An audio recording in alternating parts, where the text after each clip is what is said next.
इस वीडियो में देखते हैं मुग़ल काल के बारे में। अकबर ने अपने करीबी मित्र दरबारी अबुल फजल को आदेश दिया कि वह उसके शासनकाल का इतिहास लिखे। अबुल फजल ने यह इतिहास 3 जिल्दों में लिखा और जिसका शीर्षक था अकबरनामा। पहली जिल्द में अकबर के पूर्वजों का बयान है और दूसरी अकबर के शासनकाल की घटनाओं का विवरण देती है। तीसरी जिल्द आईने अकबरी है। इसमें अकबर के प्रशासन, घराने, सेना, राजस्व और साम्राज्य के भूगोल का ब्यौरा मिलता है।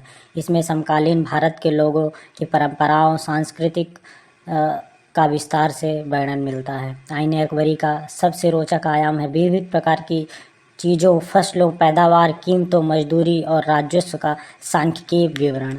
अकबर की नीतियाँ देखते हैं।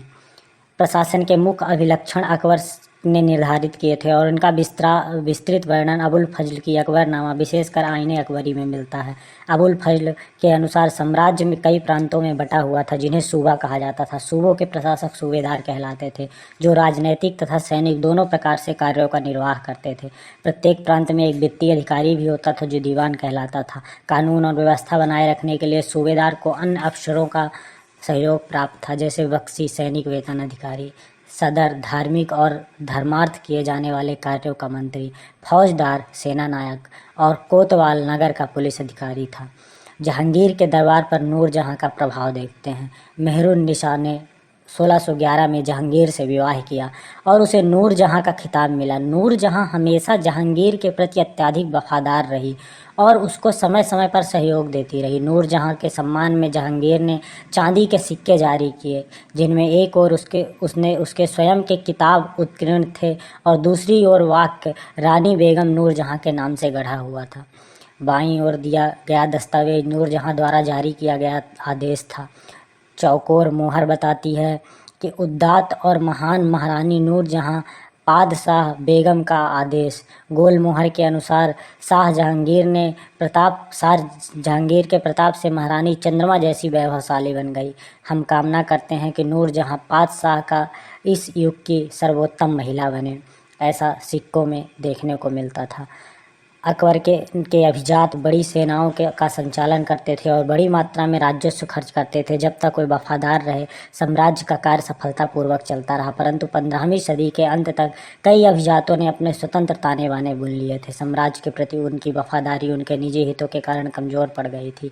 1570 में अकबर जब फतेहपुर सीकरी में था तो उसने उलेमा, ब्राह्मणों, जेसुइट, पादरियों जो रोमन कैथोलिक थे और जरदुश्त धर्म के अनुयायियों के साथ धर्म के मामलों में चर्चा शुरू की।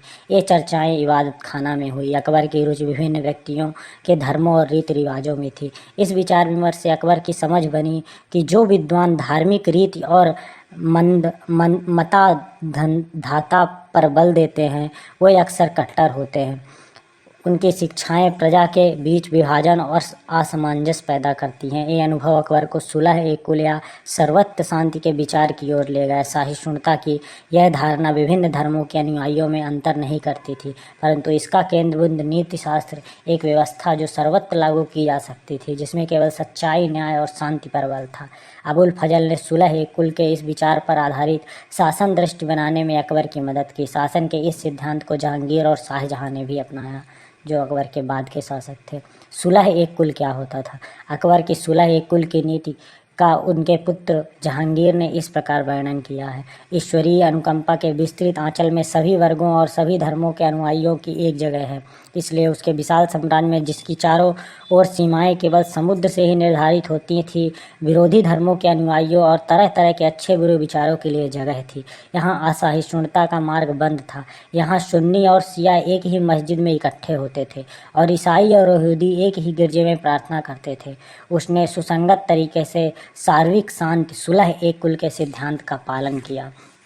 17वीं सदी में और उसके पश्चात मुगल साम्राज्य के बारे में देखते हैं। मुगल साम्राज्य की प्रशासनिक और सैनिक कुशलता के फलस्वरूप आर्थिक और वाणिज्यिक समृद्धि में वृद्धि हुई। विदेशी यात्रियों ने इसे वैसा धनी देश बताया जैसा किस्से कहानियों में वर्णित होता था, परंतु यही यात्री इसी प्रचुरता के साथ मिलने वाली दरिद्रता को देखकर विस्मित रह गए। सामाजिक असमानताएं साफ दिखाई पड़ती थी। शाहजहां के शासनकाल के 20वें वर्ष के दस्तावेजों से हमें पता चलता है कि ऐसे मनसबदार जिनको उच्चतम पद प्राप्त था कुल 8000 में से 445 ही थे। कुल मनसबदारों की एक छोटी संख्या 5.6% को ही साम्राज्य के अनुमानित राजस्व का 61.5% स्वयं उनके व उनके सवारों के वेतन के रूप में दिया जाता था। मुगल सम्राट और उनके मनसबदार अपनी आय का बहुत बड़ा भाग वेतन और वस्तुओं पर लगा देते थे। इस खर्चे से शिल्पकारों और किसानों को लाभ होता था, चूँकि वस्तुएं और फसल की पूर्ति करते थे, परंतु राजस्व का भार इतना था कि प्राथमिक उत्पादों, किसानों और शिल्पकारों के पास निवेश के लिए बहुत कम धन बचता था। इनमें से जो बहुत गरीब थे, मुश्किल से ही पेट भरते थे।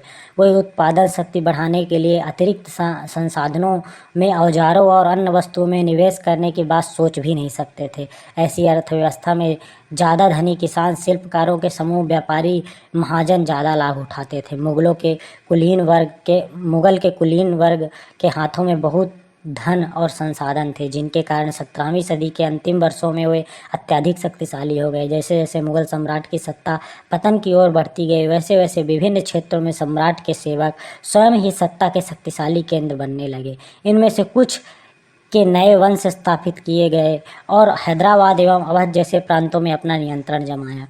यद्यपि वो दिल्ली मुगल सम्राट को स्वामी के रूप में मान्यता देते रहे, तथापि 18वीं शताब्दी तक साम्राज्य के कई प्रांत अपनी स्वतंत्र राजनैतिक पहचान बना चुके थे। इनके बारे में हम आगे पढ़ेंगे। राजा और रानियों के बारे में जानते हैं। मुगल सल्तनत के समय पे 16वीं सदी में मुगलों के लगभग समकालीन संसार के विभिन्न भागों में कई महान राजा रानियां थे।